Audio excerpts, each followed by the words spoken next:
I'm gonna be reacting to. Hey guys, today I'm gonna be reacting to Storybooth, and I just wanted to let you know that I won't be doing my intros anymore since my intro maker I deleted it on accident and it deleted the rest of my videos. So, not the video, but the rest of the intros. So let's get started. I think I'll put it on this one.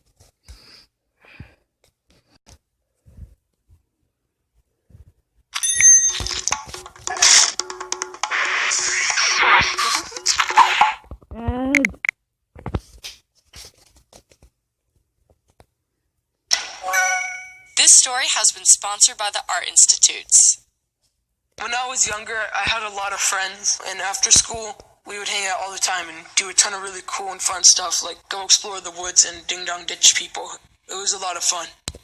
But when middle school came around, they all started doing a ton of sports and got really, really crazy about it. And I just really hated sports. And so, slowly, they just stopped hanging out with me, and every time I That was sort of me in the 5th grade. Yeah. tried hanging out, they would all have sports to do. And in school, they would only be talking about sports at lunch and stuff. And I could never add to the conversation. That's And some so I of my just started, friends. on the weekends not hanging out or doing anything because they could never hang out. So I just started playing a ton of Xbox.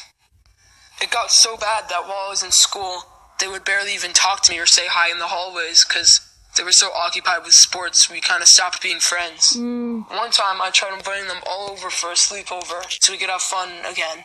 But they said they couldn't because they all had practice. And then later that night, I saw some post of them hanging out on Instagram. So I guess they just didn't want to hang out with me anymore. So That's my best friends sad. that I had for my whole life were like nobody anymore. And they just completely forgot about me. I felt completely ignored and so alone.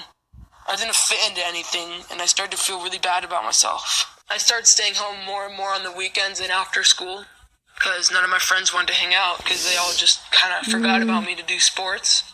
And so I started watching a lot of YouTube, and I started watching a ton of channels that did really cool film stuff and animation and really cool stuff like that. One day That's how I started my channel, from watching YouTube videos, and I got crazy about it. I was really bored, so I got the webcam on my computer and started making like stop motions, which is a really cool way of animating with pictures. And I also started doing like live action film stuff by myself in my house. And I started to really like it, and I kind of got good at them. Sometimes I would show my parents them, and they said they were pretty cool and stuff. So my mom signed me up for this program for like film, and I went to it, and it was really awesome. Because you got to use like really like high quality equipment and really learn about film and get in depth with it, and it was really cool. And there were also a lot of really I almost got that class when I was I'm still in middle school, but when I got my electives. nice kids there that I became friends with that were all into film. My favorite part is directing the movies we make there, and I feel like I finally found what I love to do. Things haven't changed much for me at school because most of the kids only love sports. Even though I miss my old friends, I'm really glad that I found my passion, something that I really love doing all the time. I'm really happy now. We want to thank the Art Institutes. That's that video. I think now we're gonna go to this one. Pretending to like sports just to friends. I think it's called. Oh, ads! I hate ads! So on this particular day in the year 1986, the most wonderful woman in the world, my grandmother, was watching me. She put me in a high chair, she turned around for a moment, and what did I do? I felt the need to stand and dance to the rhythm of my heart. And I started to shake my little booty all around, and suddenly the swaying and movement of my little pudgy body caused my high chair to tip over with me. No!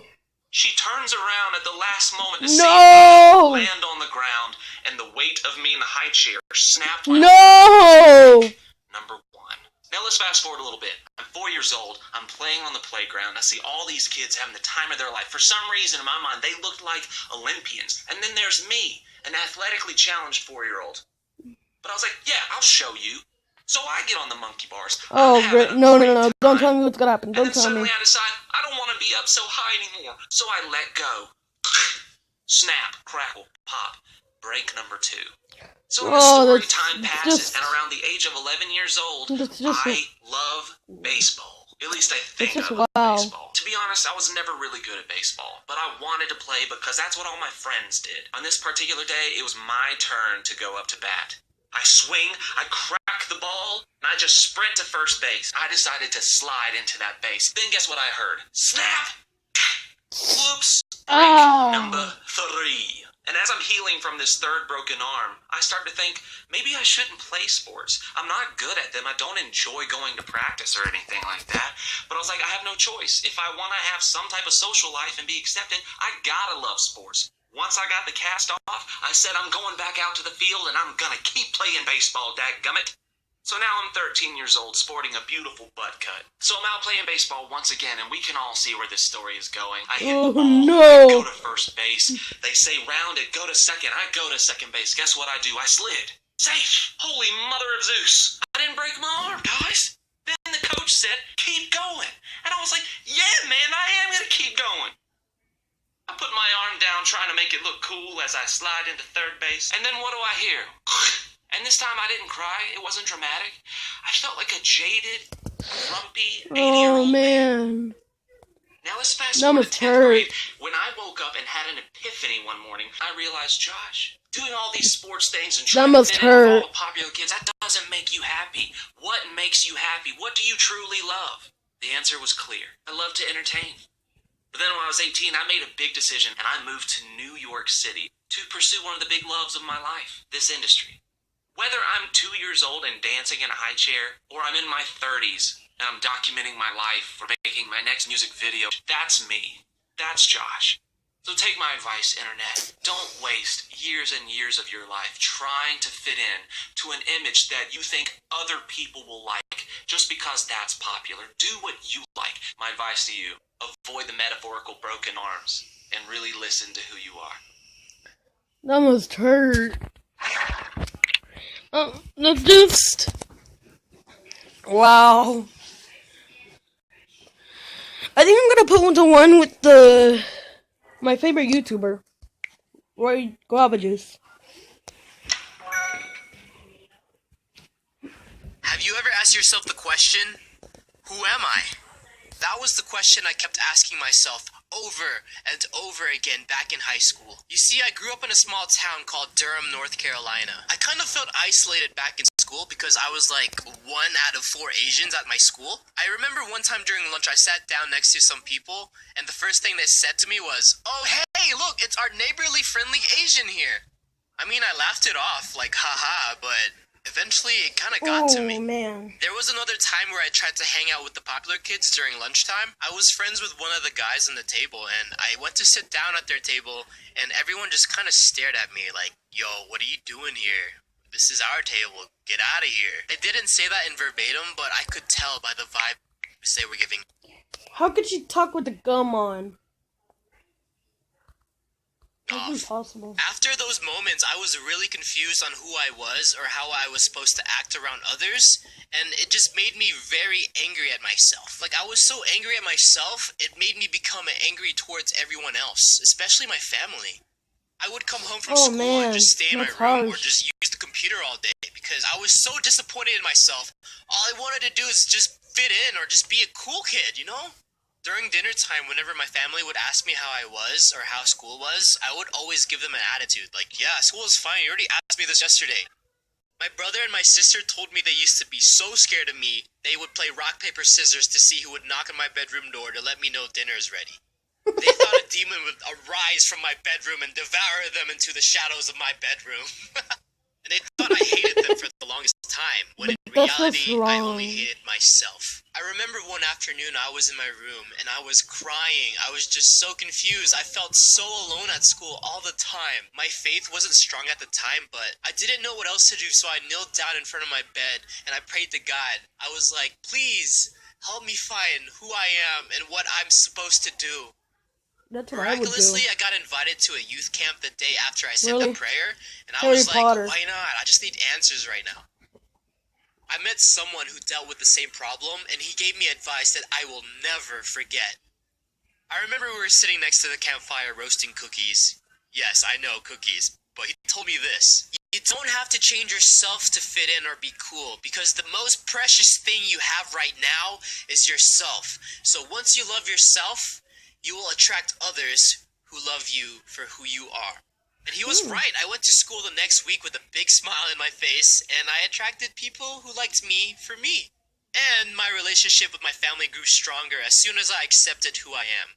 So that means they don't have to play rock, paper, scissors anymore to see who knocks on my door. So, what's the answer to the question? Who am I? Well, you are you. That makes and you sense. are beautiful. Just be yourself, and don't let anyone change that.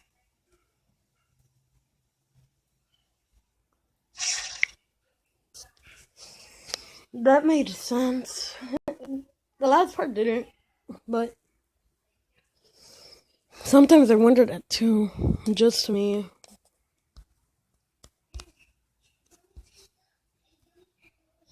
Trying to look for a video.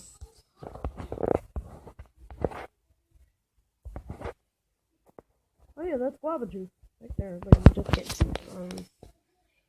I think I'm gonna choose.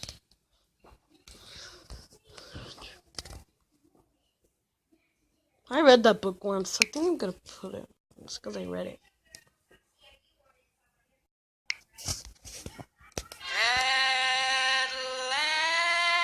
Ads! I hate ads! Applebee's new neighborhood pastas. That's just That's weird. Good in the neighborhood.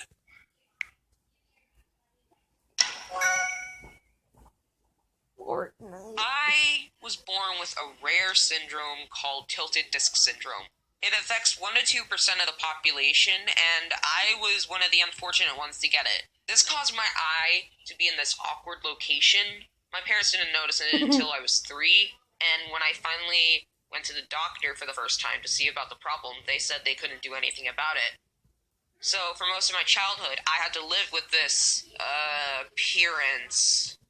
This caused a lot of bullying. Monday. A lot of kids to call me ugly, and a lot of kids thought I was blonde. Sorry, I had to do something. Trust anyone, except a few friends who I had who didn't care Oh, that's about how I nice. looked. Around this time, there was a new book that came out called Wonder, so I finally decided to read it. And this gave me a lot of inspiration to stand up, because even though I was born with this weird syndrome, I knew I was still beautiful. It's just the other kids were too blind to see it. I got through my elementary school years, and I finally got the treatment I needed, so then I could have a normal appearance.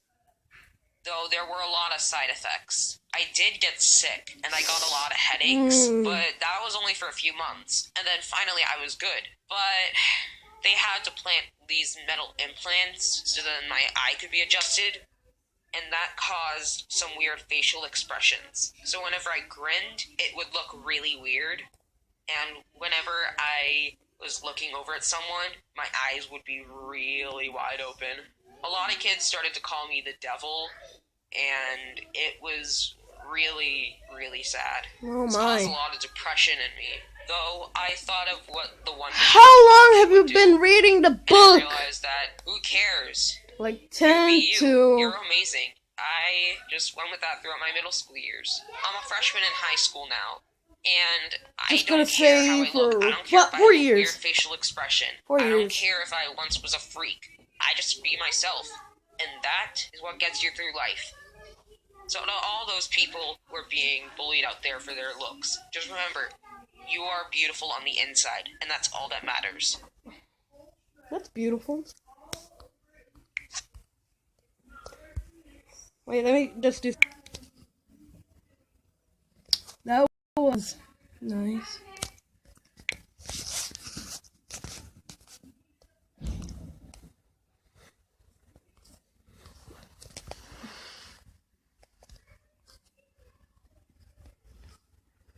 Let's watch another one.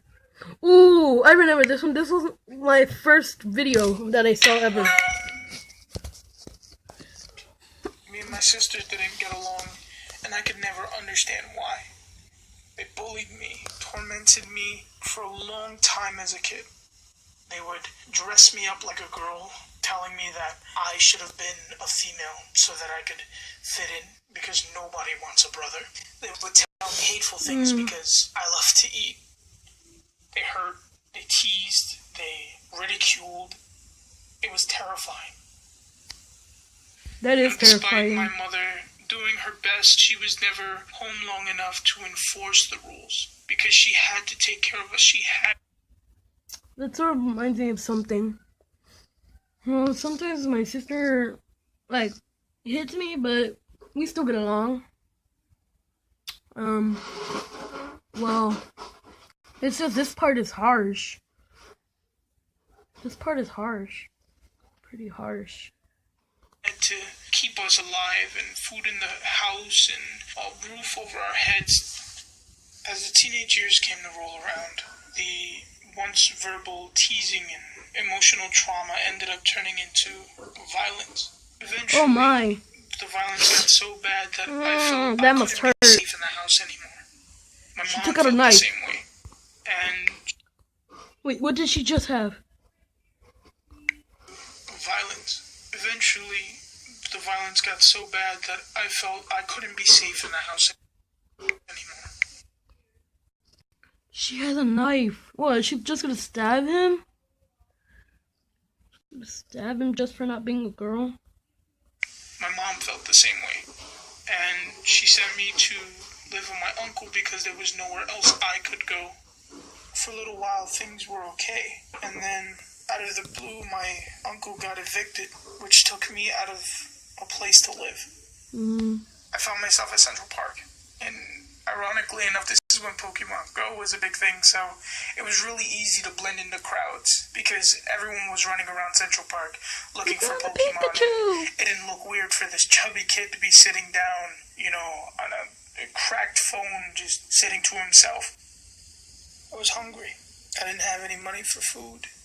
And I found myself at McDonald's, and this group of teenage kids was asking if anyone wanted the food that they weren't going to eat because they didn't want to throw it away, and they ended up leaving it by the door. I waited a couple of minutes before I took it. And on the fourth night, I was assaulted by a group of people. They proceeded to beat on me no. until they figured it just wasn't fun anymore. He's bleeding. After it was over, I took my broken phone out of my pocket and I called my mom. We go about searching for places, and that place led me to an adolescent shelter called Covenant House. Oh. I find myself with friends, not camouflaging myself in my pain, but embracing it and finding connections. They're giving me this sense of hope, this faith that things can be better. I find myself connecting to my mother and knowing that she knows that I'm okay. I found my redemption in Covenant House, and I'm hoping that while I was here, that people have found redemption in me too.